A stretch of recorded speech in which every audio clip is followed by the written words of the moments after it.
voici, les jours viennent, dit l'Éternel, où je ferai avec la maison d'Israël et la maison de Juda une alliance nouvelle. Amen. Je continue au verset 32 qui dit: non comme une alliance que je traitais avec leur père le jour où je les saisis par la main pour les faire sortir du pays d'Égypte, alliance qu'ils ont violée. Quiconque, quoique je fusse leur maître, dit l'Éternel.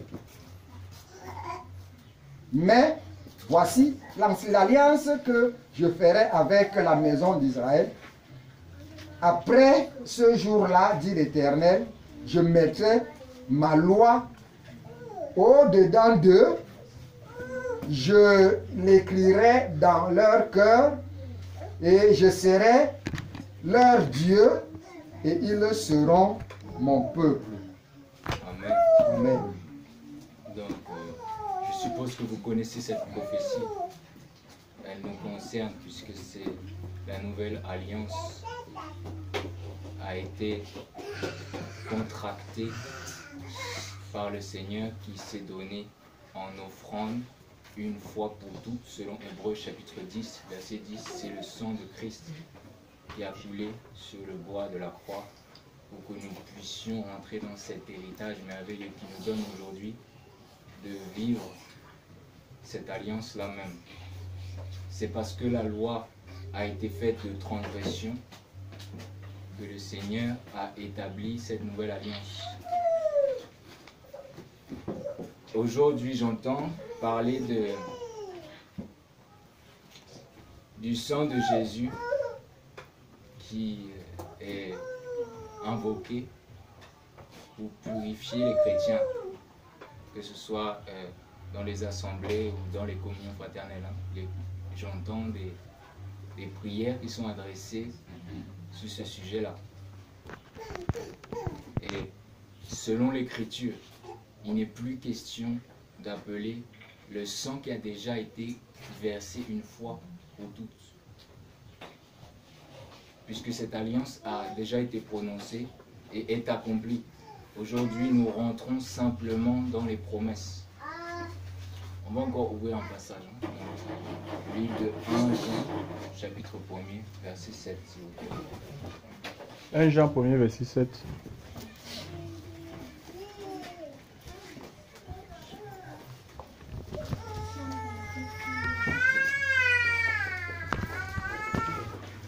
Jean 1er, à partir du verset 7.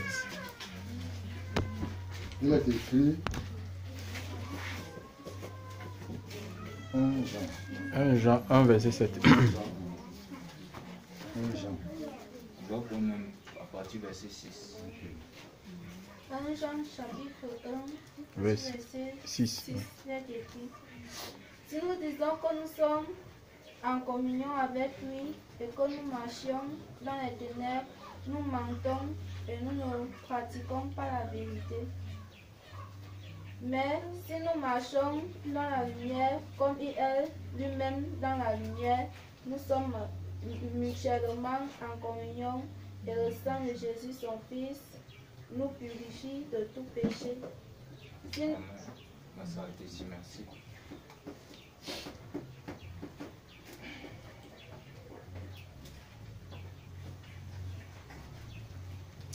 Ici, il est question de la lumière que nous avons reçue, la lumière que nous portons en nous, qui est Christ, et qui fait de nous des membres à part entière de son corps.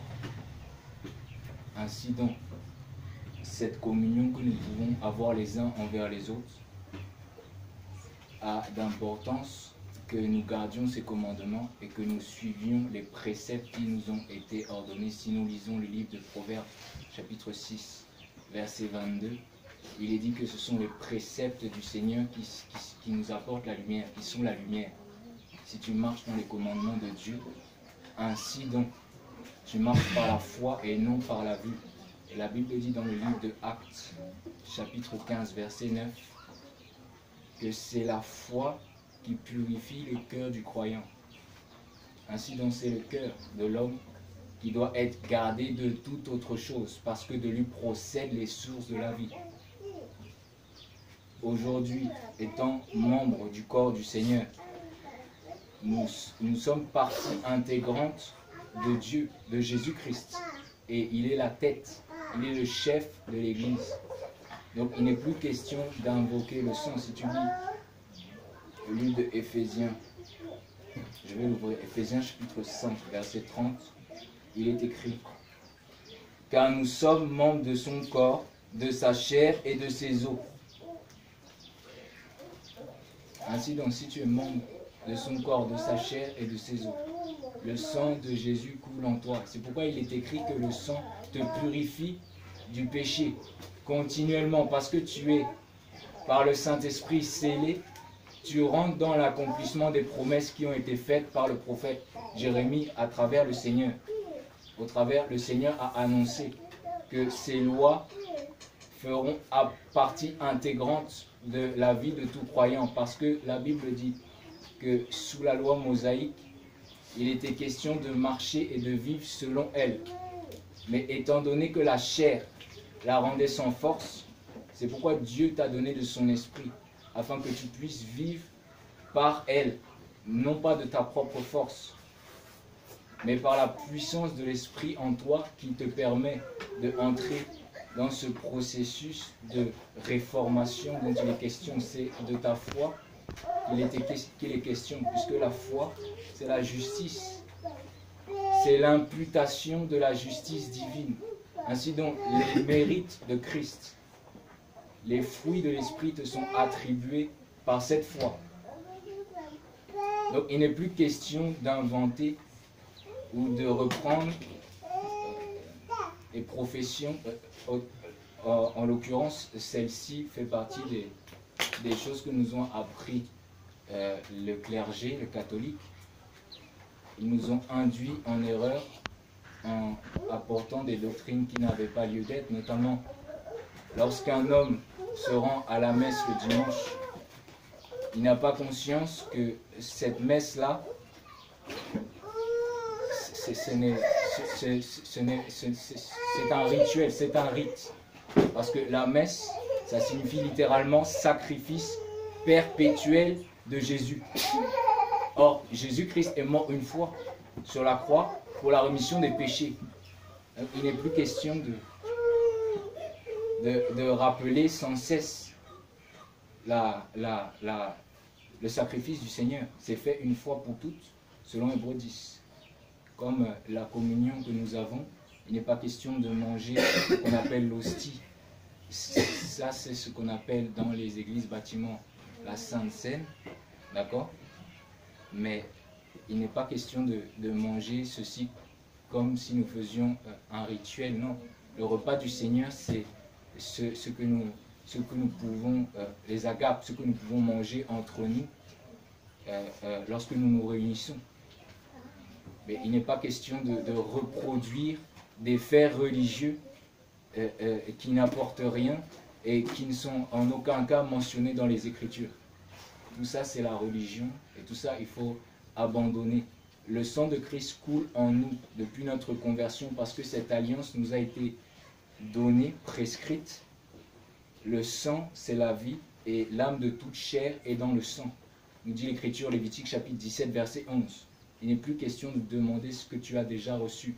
Par la grâce, aujourd'hui, rentre dans l'accomplissement des promesses, marche selon le commandement du Seigneur, garde, vis l'obéissance. Et le Seigneur pourra effectuer le dessein parfait qu'il a pour chacun d'entre nous dans la simplicité.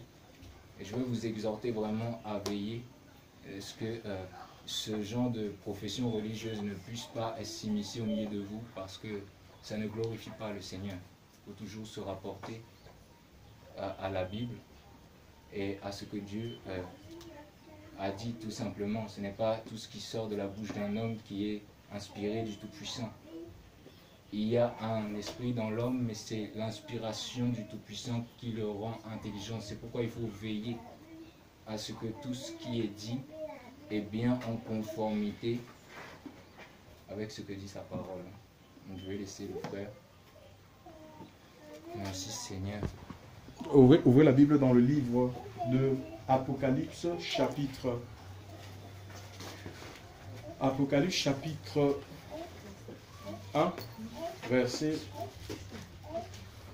partir du verset 5 à 6.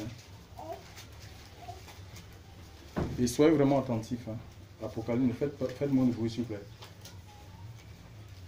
Apocalypse chapitre 1, Oui. à partir du verset 5, il est écrit. Et de la part de Jésus-Christ, le témoin fidèle, le premier-né d'entre les morts et le chef des rois de la terre, à celui qui nous aime, qui nous a lavés de nos péchés par son sang, et qui a fait de nous un royaume, des prêtres pour Dieu son Père. À lui soit la gloire et la domination au siècle des siècles. Amen. Gloire à Dieu. Donc, Apocalypse, ça vient du grec apokalypsis. Ça veut dire tout simplement, ça veut dire dévoilement ou ôter le voile. C'est un livre qui a été écrit par l'apôtre Jean. Jean faisait partie des 12 qui avaient été choisis par le Seigneur. Après Luc 6, verset 12, le Seigneur était allé sur la montagne, il a prié toute la nuit et après avoir reçu les noms, il est descendu de la montagne, il s'est mis à les appeler. Il n'est pas allé dans une académie quelconque. À l'époque, il y avait des écoles rabbiniques. Il n'est pas allé dans ces écoles-là. C'était le choix de Dieu imposé à Christ parce que Jésus sur la terre était disciple de Dieu lui-même. C'était des disciples et c'est parmi les disciples qu'il a choisi des apôtres. Ce ne sont pas des titres. Aujourd'hui, on est à la course des titres, on cherche des titres. On a les cardinals, les archevêques. Tu vois, les gens qui se disent même être réveillés, on voit qu'ils sont en train de retourner. Il y a une influence du catholicisme, n'est-ce pas, qui est rentrée dans les milieux évangéliques. Il n'y a pas archevêque dans la Bible, ça n'existe pas. Certains se font appeler cardinal, d'autres se font appeler nonces, d'autres se font appeler généraux. Il n'y a pas tout ça dans la Bible. Il n'y a pas de révérend dans la Bible. On ne révère pas les hommes. C'est un mot qui est réservé à Dieu. Si les gens vous appellent révérend, c'est des choses qu'il faut corriger. Certains le font par habitude en fait. C'est devenu l'habitude. Non, c'est Dieu qui doit être révéré. Tu es pasteur, il n'y a pas de révérend pasteur. Dieu a donné les uns comme apôtres, les autres comme prophètes, les autres comme évangélistes, les autres comme pasteurs et docteurs pour le perfectionnement des saints. Éphésiens chapitre 4, verset 11. Il n'y a pas de prophète majeur, prophète, je ne sais pas, mineur, prophète aigle. Tout ça, c'est des titres pompeux. C'est pour impressionner les personnes. Ce n'est pas ça qui fait de nous un véritable serviteur de Dieu. Dieu ne nous utilise pas parce que nous portons un titre. Vous savez, il faut être disciple du Seigneur. Tout disciple n'est pas apôtre, parce que c'est des fonctions que Dieu donne. Dieu donne certains plus de responsabilités que d'autres. Tout disciple n'est pas pasteur, tout disciple n'est pas évangéliste. Tout disciple est témoin. Alléluia. On est témoin de la vie de Dieu, témoin de ce que le Christ a fait dans notre vie. Et Dieu utilise des témoins en fait. Si tu es disciple, Dieu t'utilise. Alléluia. Dieu peut t'utiliser dans la puissance de son esprit. Voici les signes qui accompagneront ceux qui auront cru à mon nom. Ils chasseront les démons, ils parleront nous là. S'ils auront des serpents, s'ils boivent quelques breuvages, cela ne nuira point. Ils poseront les mots malades. Les malades seront guéris. Les gens qui ont cru, les disciples à lui assistant, des gens qui sont nouvellement plantés. Ils sont plantés dans le Seigneur pour devenir disciples. Alléluia. Et c'est la mission maintenant des conducteurs. Alléluia. Les conducteurs sont là pour former pas les adeptes d'une secte. Hein? Les assemblées, ce n'est pas les fan clubs du pasteur. Ou même quand le pasteur commet l'erreur, tout le monde est d'accord de cette erreur. Personne n'ose dire non, mais ce que vous faites là, pourquoi? Parce que les gens n'ont pas la présence de Dieu. Parce que quand on a l'esprit de Dieu, je vous assure, on ne peut pas accepter les bêtises. On ne peut pas se taire. Alléluia. On va parler. C'est l'esprit de vérité. Nous avons besoin de l'esprit de Dieu et surtout d'être enivrés de l'esprit de Dieu. Alléluia. Enivrés de l'esprit de Dieu. Sous. de l'Esprit de Dieu, comme à la Pentecôte, les gens pensaient qu'ils étaient sous. On a besoin d'être sous, parce qu'un sous, c'est quelqu'un qui ne se contrôle plus. En fait, il est contrôlé par l'effet d'alcool. En fait, c'est l'Esprit de Dieu qui doit contrôler notre vie. Et quelque part, ça peut nous amener à faire comme la folie, en fait. À manifester la folie, mais c'est la folie de Christ. Alléluia. C'est la folie de Christ.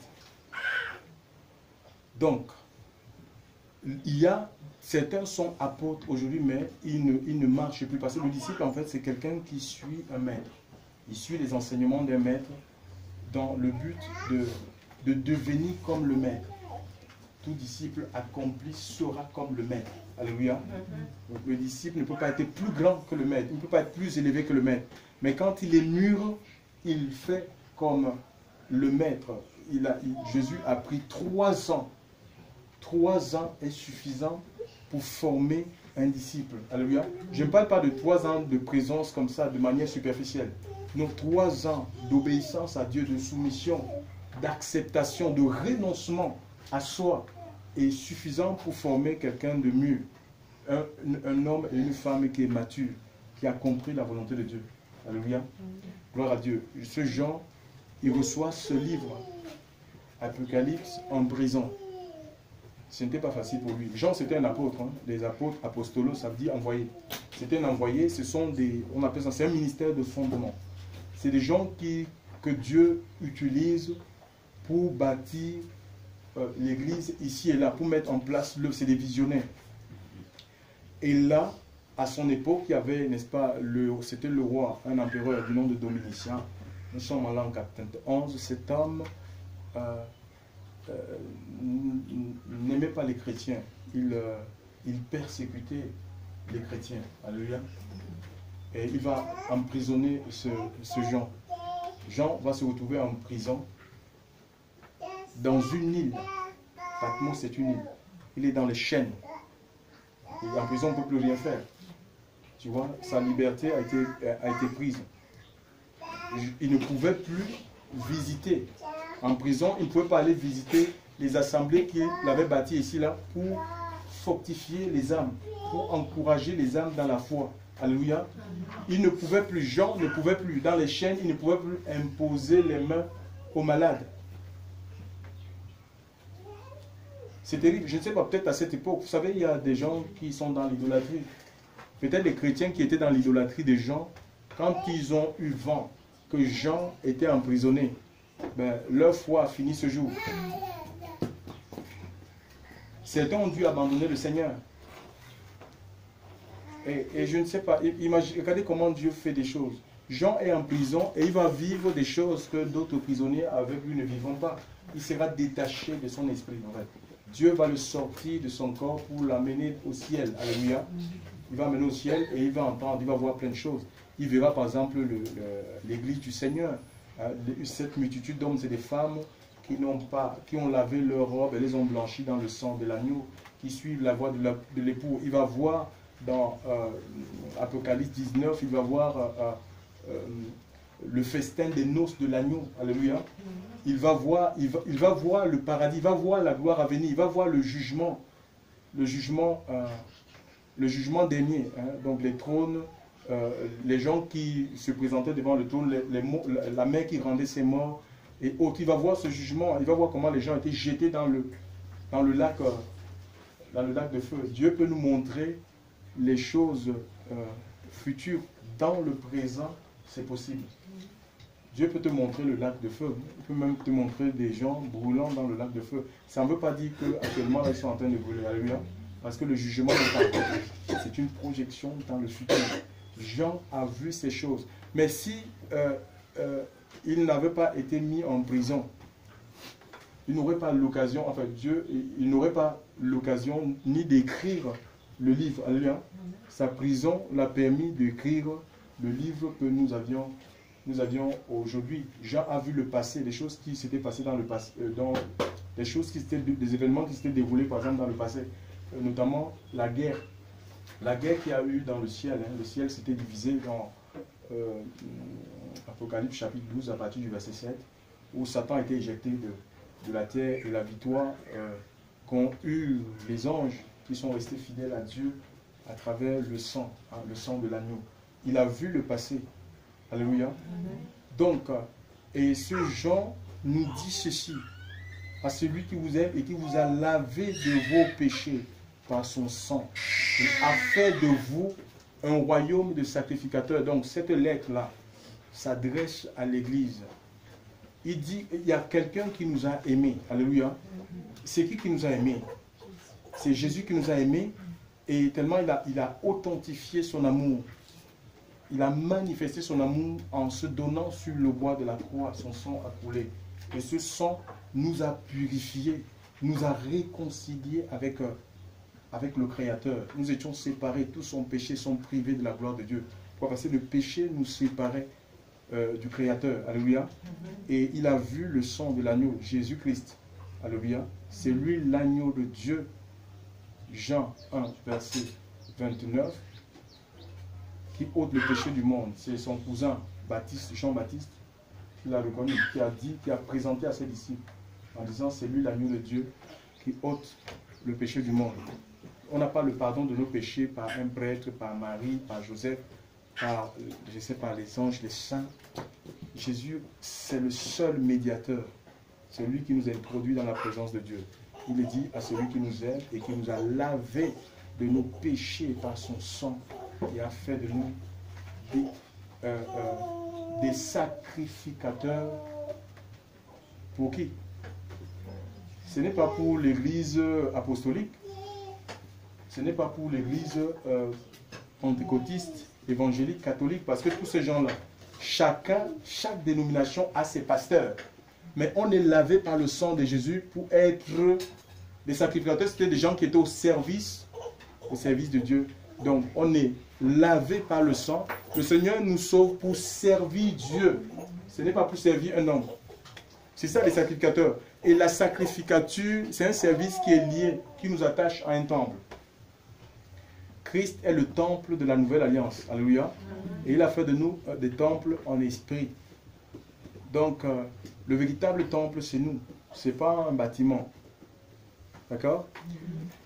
Et en fait, quand nous remontons un peu dans l'ancienne alliance, on va essayer de voir comme des choses. Le frère a cité Jérémie, une très belle citation. Jérémie 31, où Dieu disait qu'il allait changer l'alliance. Il avait fait une alliance nouvelle, où les lois qui étaient gravées sur des tables de pierre, les Israélites devaient s'efforcer parce qu'ils n'avaient pas l'esprit. Chacun devait s'efforcer. Mademoiselle, s'il vous plaît, ne dormez pas. Chacun devait s'efforcer à prendre ce qui était sur les tables de pierre et mettre dans les tables de cœur. Mais nous voyons qu'à la Pentecôte, c'était la fête de la loi. Ce n'est pas la fête de l'effusion du Saint-Esprit. Comme on voit aujourd'hui, oh, c'est la Pentecôte, l'Esprit de Dieu va descendre. L'Esprit de Dieu est descendu. Chers frères et sœurs, les derniers temps, nous les vivons depuis le jour de la Pentecôte. C'était la fête du don de loi. On remerciait Dieu pour la loi qui avait été remise à Moïse par le biais de l'ange sur les tables de pierre. Alléluia. Et c'est à ce moment-là que les apôtres, parce que le Seigneur avait fait la promesse à ses disciples de ne pas s'éloigner de Jérusalem, mais qu'ils restent dans la chambre haute jusqu'à l'accomplissement de la promesse. L'Esprit de Dieu, c'est le jour de la Pentecôte. Donc la Pentecôte se célébrait bien avant que les apôtres reçoivent le Saint-Esprit. C'était une fête, ça faisait partie des 7 fêtes de l'Éternel. Et de ces 7 fêtes, il y en avait 3 qui étaient ce qu'on appelle les fêtes de pèlerinage. Donc, comme la Pentecôte, c'était une fête de pèlerinage. Tous les Juifs, ceux qui habitaient à Jérusalem, la Palestine, ceux qui étaient en Libye, à Rome, donc les gens allaient, ils se rendaient à cette fête-là. Alléluia. C'est comme nous avons 120. Il y a eu 120 langues ce jour. Les gens, ils se reconnaissaient, c'était des gens qui vivaient dans d'autres contrées. Voilà. Et quand l'Esprit de Dieu est descendu, et nous voyons que c'était des langues naturelles. Hein. Ce n'était pas des langues des anges qui étaient parlées à travers ces apôtres. Et les gens qui étaient venus dans cette fête, ils se sont reconnus dans ces langues-là. Donc c'était l'évangélisation des nations en fait. Donc l'apôtre Pierre va prêcher et nous voyons il y a eu 3000 conversions en une seule prédication. La prédication d'un illettré. 3000 personnes en un jour se sont détournés de la magie, de la sorcellerie, du péché, des adultères, la fornication, les rapports sexuels en dehors du mariage, pour devenir disciples du Seigneur. Et je ne suis pas en train de voir, ils ne se sont pas mis à s'organiser en disant, mais les 3000 là, bon, maintenant il faut qu'on construise un grand temple pour enfermer ces personnes. Quand nous lisons tout le Nouveau Testament, nous voyons que les disciples, ils vivaient la foi en petite communauté, en petit groupe.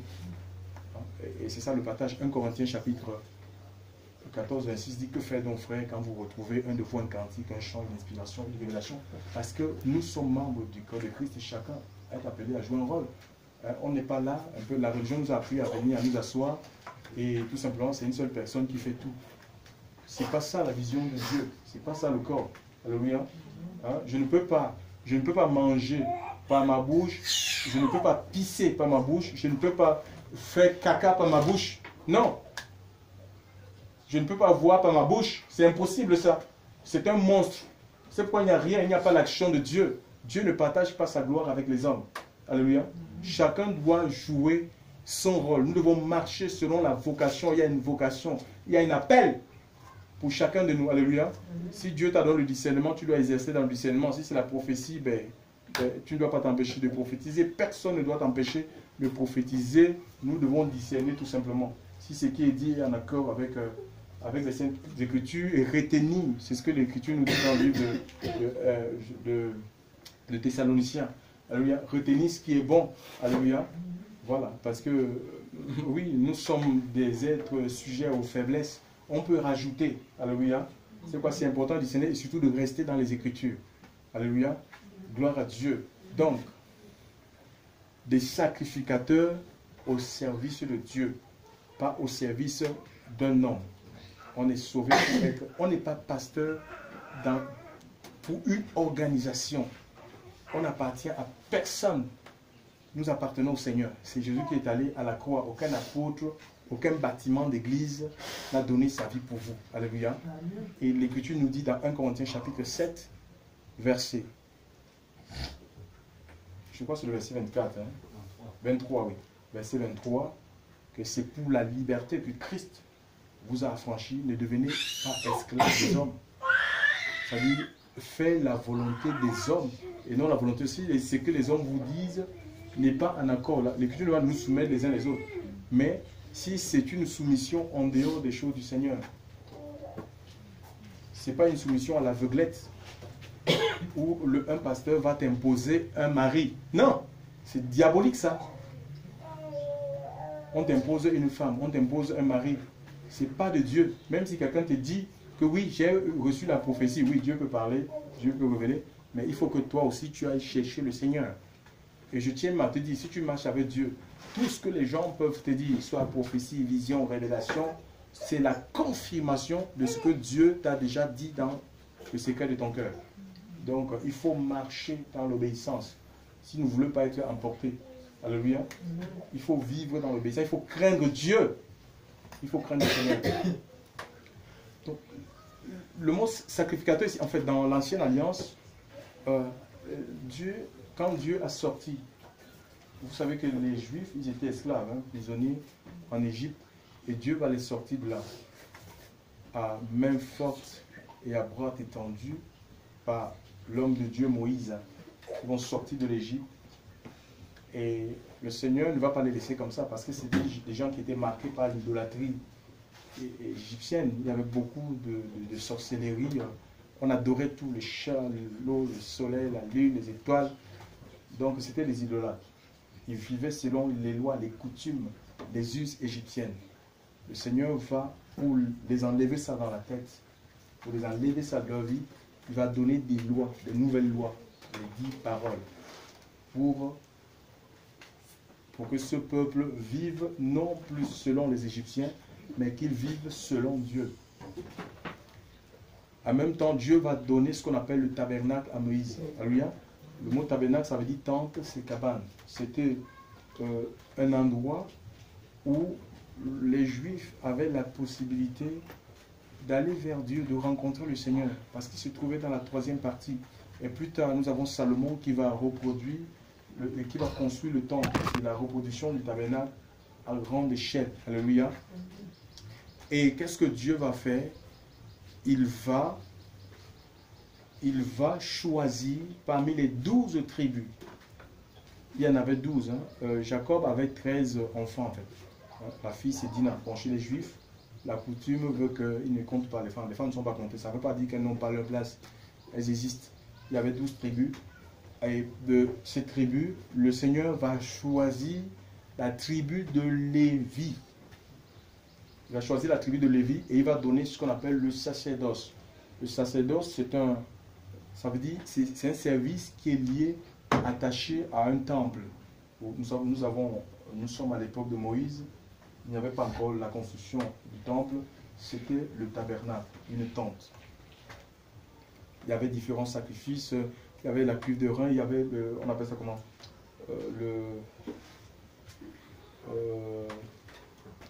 il y avait plein de matériaux.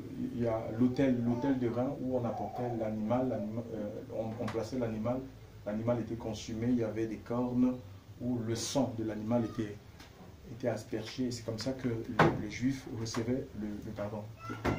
Donc, ça veut dire que le service était exclusivement dans le tabernacle, et plus tard ça sera le temple, était exclusivement réservé aux Lévites, ceux qui avaient accès dans la présence de Dieu, ceux qui avaient l'onction, dont l'onction n'était pas sur tout le monde. L'onction était sur les prophètes, sur les sacrificateurs, ce qu'on appelle des prêtres, alléluia, et aussi sur les rois, les juges, ceux qui recevaient l'onction.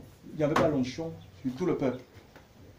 C'est pourquoi un prophète pouvait te dire n'importe quoi et tu croyais parce que tu savais qu'il avait reçu l'onction qui parle de la part de Dieu. Alléluia. Donc, il y a eu beaucoup les gens ne pouvaient pas discerner parce qu'ils n'avaient pas, le peuple n'avait pas le Saint-Esprit. Mais depuis les rapports que Dieu a eu avec les hommes au fil des temps, ont évolué. Alléluia. Quand nous avons la Genèse, par exemple, Dieu va appeler une famille. Il va appeler Abraham et sa femme. Et nous avons du temps de Moïse, le Seigneur appelle une nation, la nation juive. Et au milieu de la nation, il va traiter alliance avec une tribu. Christ vient, Jésus est venu pour mettre fin à ce sacerdoce-là, à ce type de sacerdoce. Je vais en revenir. Et il amène l'homme à traiter directement avec Dieu. Donc le rapport, Christ nous permet d'avoir une relation personnelle avec le Seigneur. Alléluia. Une relation personnelle, intime, individuelle avec Christ. Personne n'enseignera plus à son concitoyen. Connaît Dieu. Tous me connaîtront. On le connaît Dieu par l'Esprit de Dieu. Alléluia. C'est par l'Esprit de Dieu qu'on connaît le Seigneur. Et en fait, aussi, nous avons dans le Nouveau Testament, parce que ces sacrificateurs-là, fils de Lévi, ils étaient aspergés de sang. Avant de rentrer en fonction, on les aspergeait de sang et on les oignait d'huile, l'huile d'onction. Ce n'était pas l'huile d'olive, c'est l'huile d'onction qu'on mettait sur eux. Cette huile-là, d'après, je crois, Exode 30, à partir du verset 22, donc il y a la composition, tout ce qui composait l'huile d'onction. C'était une huile qui était parfumée. Parce qu'il y avait des parfums comme le roseau aromatique, il y avait la casse, il y avait d'autres ingrédients. C'était 5 ingrédients. Il y avait même la cinnamon, oui, la cinnamon aromatique. Donc c'était une huile, mais cette huile était parfum, ça dégageait un parfum. Ça veut dire quand un lévite ou un sacrificateur rentrait ici dans cette maison, donc le vent emportait ce parfum. Les voisins qui étaient là pouvaient savoir qu'il y a un sacrificateur dans cette maison. Mais l'huile d'olive, il n'y a pas de parfum. C'est qu'on nous dit aujourd'hui que c'est l'onction. Ce n'est pas l'onction, c'est faux. On ne peut pas prendre un seul ingrédient, alors que c'était 5 ingrédients qui rentraient dans la composition de cette huile et appeler cette huile l'onction. Et beaucoup, ils achètent ça. On achète ça, ça va vous protéger contre les démons. Et l'huile l'onction, c'est l'image de Christ. Je crois 1 Corinthiens 2, 15 nous dit que nous sommes la bonne odeur de Christ. C'était une image en fait. C'était une image et le parfum, l'huile que nous avons besoin, ce n'est pas l'huile qu'on vend dans les marchés là. L'huile d'olive, machin, tout ça. Non, c'est l'Esprit de Dieu. C'était l'image de l'Esprit de Dieu dans notre vie, alléluia, qui nous fait sentir bon. Ça nous fait sentir la paix, la joie du Seigneur. Et les gens, ils peuvent voir ça. Donc, il y a des milieux où on reproduit ça. Et ils ont des dates, on dit voilà, on va choisir les gens qui vont, le sacerdoce, qui vont rentrer dans le sacerdoce. Et on les verse l'huile sur la tête en disant que certains, ils sont là, ils reçoivent cette huile-là, ils sont vides, ils n'ont pas l'Esprit de Dieu. Parce que c'est religieux en fait. L'appel du Seigneur, c'est entre Dieu et nous. C'est Dieu qui nous appelle. Maintenant, il peut utiliser, parce que dans la Bible aussi, on voit, il y a des gens qui recevaient l'onction de Dieu à travers des impositions des mains, mais ce n'est pas mécanique. Parce que si Dieu veut nous remplir de son esprit, on peut même être couché dans notre chambre. Alléluia. Il faut qu'on soit conduit et l'Esprit de Dieu tombe sur nous. Alors, il y en a certains qui vont aller voir les grands bishops qui ont des pactes avec Satan. Les gens qui ne marchent même plus avec Dieu. Ils ont signé les pactes avec le diable. Et on va les rencontrer. Oui, parce qu'on cherche quoi? La reconnaissance. Et puis tu vas donner 500 000. Il va te verser l'huile d'olive sur la tête. En disant, allez, bon, c'est bon, il a reçu l'onction. Il peut exercer le ministère. Le mandat, c'est Dieu qui nous donne le mandat. Mes amis. C'est Dieu qui nous donne le mandat. Le mandat, je ne l'attends pas d'un homme. C'est Dieu qui te donne l'accréditation de prêcher l'évangile. Si Dieu te demande de prêcher, lève-toi, va prêcher, va dans tel endroit. Mais tu n'as pas besoin de l'approbation de machin, je vais demander Paul, Jacques. Non. Alléluia. Et ça va marcher. Donc ces lévites-là, ces sacrificateurs-là, ils ne devaient pas travailler en fait. Ils ne devaient pas travailler, c'est Dieu qui avait voulu ainsi. Et ils devaient vivre de ce qu'on appelle les dîmes et les offrandes. Alléluia. La dîme, c'était une loi qui était imposée. C'était la 10e partie de leur revenu.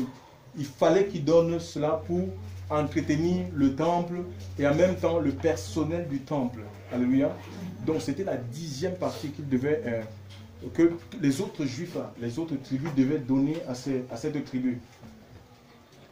Quand nous lisons un peu Deutéronome 14, vous le lirez à la maison à partir du verset 22, vous allez voir, il y a 4 types de dîmes. Il y avait la dîme de 1 an, et cette dîme-là, c'est l'Israélite lui-même qui devait manger sa propre dîme. Ça, ce n'est pas des choses. Les gens qui sont pour la dîme, il faut continuer. Est-ce qu'on doit encore donner la dîme aujourd'hui comme ça se faisait dans l'Ancienne Alliance? J'ai dit non. Parce que la dîme, ça revenait au sacrificateur. Nous avons lu Apocalypse chapitre 1, verset 106, à celui qui vous aime et qui a fait de vous un royaume de sacrificateurs, donc qui vous a lavé de son sang et a fait de vous un royaume de sacrificateurs. Donc tous les enfants de Dieu, qu'on soit un homme, qu'on soit une femme, on est sacrificateur pour Dieu. À l'Ancienne Alliance, c'est les sacrificateurs qui recevaient la dîme. Alors comment, dans la Nouvelle Alliance, le Seigneur fait de tous les hommes et de toutes les femmes, quelle que soit leur origine, sacrificateurs? Comment certains sacrificateurs vont demander la dîme à d'autres sacrificateurs? C'est un non-sens. C'est quelque chose qui était autorisé dans l'Ancienne Alliance qui ne l'est plus. Et aucun apôtre de Jésus n'a pris la dîme de personne. Les gens, volontairement, ils déposaient ce qu'ils avaient. Parce qu'en fait, nous sommes l'offrande. On ne peut pas limiter le Seigneur à la dîme.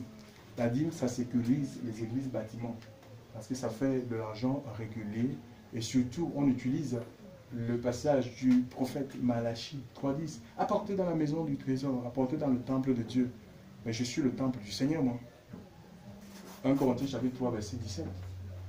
Nous sommes le temple de Dieu. Toutes les dîmes et les offrandes afin qu'il y ait la nourriture. Ainsi, je vais enlever la malédiction. Vous ne serez pas frappés par la malédiction. Galates chapitre 3, verset 13 nous dit que Christ s'est fait malédiction pour nous. Donc Jésus a pris, tu n'es pas maudit. Si tu as le Seigneur, tu n'y a plus de malédiction qui ont fait dans ta vie. Tu dois tout simplement marcher. Tu dois être entier, intègre, entier pour Dieu. Jésus a pris nos malédictions sur le bois de la croix. Ce n'est pas la dîme qui va enlever les malédictions. Ou les écluses des cieux vont s'ouvrir. Mais Jésus a ouvert le ciel. Jésus nous a ouvert le ciel. Ce n'est pas la dîme qui va ouvrir le ciel. C'est Jésus, il a ouvert le ciel par son sacrifice. Il a traversé, la Bible dit un tabernacle qui n'est pas fait de main d'homme dans le livre de Hébreux. Et il est allé présenter à Dieu son sang. Alléluia. Et c'est ce sang-là qui nous introduit dans le sanctuaire céleste. Nous devons nous offrir, nous sommes le sacrifice. Il a fait de nous offrir vos corps comme un sacrifice dans Romains chapitre 12. C'est ce qui sera de votre part un culte raisonnable. Donc le culte, ce n'est pas ce qu'on est en train de faire là. On peut faire tout ce qu'on est en train de faire ici. Mais s'il n'y a pas l'offrande de notre vie, si notre cœur n'est pas complètement brisé, à l'autel du Dieu vivant, offerte à Dieu, c'est une adoration du bout des lèvres, chers frères et sœurs. Alléluia. Ça se limite dans les lèvres, chers frères et sœurs.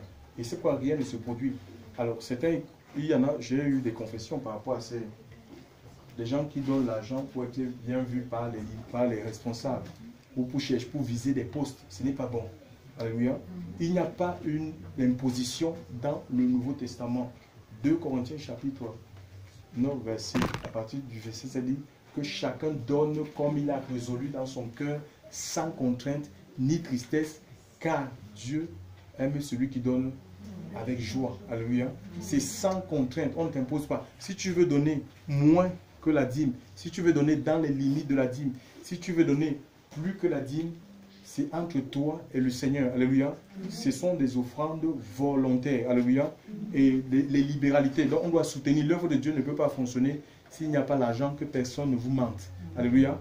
Il faut soutenir l'œuvre de Dieu, mais volontairement. Mais les gens, ils n'aiment pas. Beaucoup des fidèles, ils rendent des pasteurs escrocs, bandits. Vous comprenez? C'est parfois parce qu'il y a beaucoup. Quand on prêche la vérité, les gens vont donner les 5 francs, les 10 francs. Mais là où on ment les gens, si on dit, voilà, ma soeur, le Seigneur me montre ceci. Dans ta vie, je suis en train de voir des immeubles. Pour que tu entres dans l'accomplissement de cet immeuble, donne 100 000 francs. Je vais sceller cette prophétie. Mais je me demande, si Dieu il te montre que je suis en train de construire des immeubles, est-ce que j'ai besoin de payer? C'est Dieu qui te l'a montré. J'ai besoin de payer pour sceller ce que Dieu a décidé dans le ciel. C'est un non-sens. Les chrétiens, ils ne lisent pas la Bible. Ou ils cherchent des solutions. Ils cherchent des choses. Ils veulent des bénédictions de Dieu, mais ils ne veulent pas du Seigneur. Si tu as le Seigneur, si tu crains Dieu, tu auras tout. Tu auras tout. Alléluia. Tu auras tout de Dieu, tu auras tout de ton Père. Il faut chercher véritablement Dieu, vivre dans la crainte de Dieu. Alléluia. Et le Seigneur va t'épargner des loups. Donc il n'y a pas à porter dans la maison du trésor. Il dit, mais les offrandes, vous verrez si je ne vous pas, le ciel est ouvert. On est tous sacrificateurs. Dans le livre, pas à la manière d'Aaron. Alléluia. On a reçu tous l'onction. Je crois 1 Jean 2, verset 23, le dit. On a l'onction de Dieu. Tout enfant de Dieu qui a été lavé par le sang de Jésus, il reçoit l'onction pour connaître Dieu, pour comprendre le Seigneur, alléluia, pour suivre le Seigneur, pour le servir. On a besoin de l'onction, alléluia. Notre vie doit être animée, l'onction, d'autres l'appellent le Saint-Esprit. Donc on a besoin d'avoir une vie qui est animée. Parce que les talents, il y a des talents qui sont naturels. Il y a des gens qui ont le don de chanter. Et toutes ces femmes que vous voyez, on les appelle qui comment ils s'appellent? Il y a les stars là. Il y a même qui chantent les chants de Dieu, et ça se danse dans les boîtes de nuit. Ce sont des talents naturels qu'ils ont. Et ce n'est pas suffisant pour servir le Seigneur. Alléluia. Il faut l'onction de Dieu dans ta vie, la présence du Seigneur. Des louanges qui sont animées, des prédications qui sont animées par le Saint-Esprit. Il faut que nous rangions nos vies tout simplement, que nous conformions nos vies à la parole de Dieu. Maintenant, il y a un autre passage encore, toujours dans le Nouveau Testament, qui nous rappelle que nous sommes sacrificateurs. 1 Pierre 2, verset 9, on peut le lire s'il vous plaît. 1 Pierre 2, verset 9.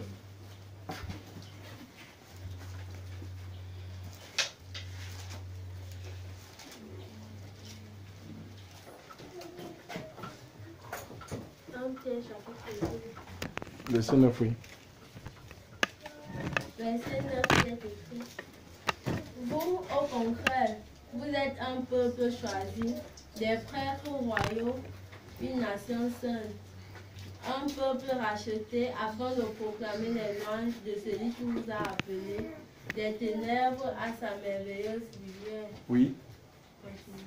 Oui, continue. Vous qui, autrefois, n'étiez pas un peuple, vous êtes maintenant le peuple de Dieu.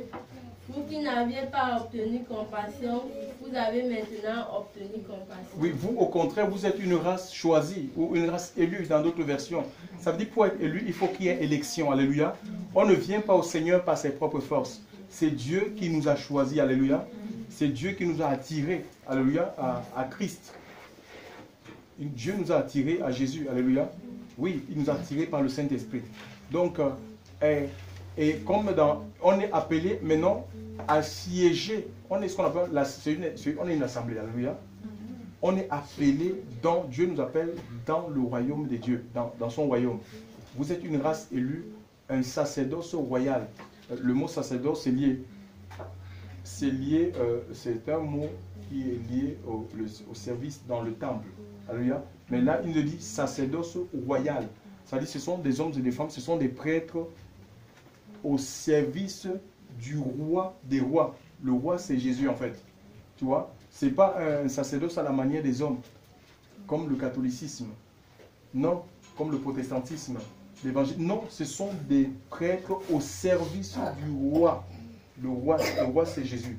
Si vous allez en Angleterre, renseignez-vous, ce n'est pas n'importe quel prêtre qui fait la messe, qui lit la messe, hein, parce qu'eux, ils appellent ça messe, ou qui enseigne la reine d'Angleterre.